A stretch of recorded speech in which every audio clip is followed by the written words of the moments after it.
আজ রাত থেকে শিলাবৃষ্টি, ঝোড়ো হাওয়া, প্রচণ্ড বজ্রপাত হওয়ার সম্ভাবনা রয়েছে, এমনটা জানিয়েছে আবহাওয়া অফিস।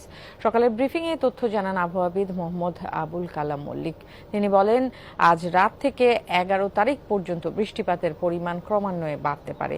6 তারিখ থেকে তাপপ্রবাহ থাকবে না, এমনটাই পূর্বাভাস আবহাওয়া অফিসের। মে মাসে গড় বৃষ্টিপাতের পরিমাণ হতে পারে 277 মিলিমিটার।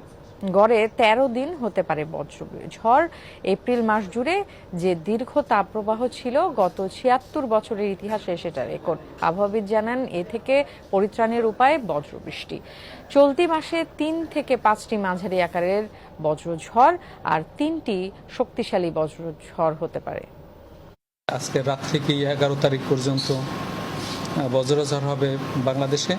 সেই কারণে এই বজ্রঝড়ের ফলে বৃষ্টিপাত বাড়বে।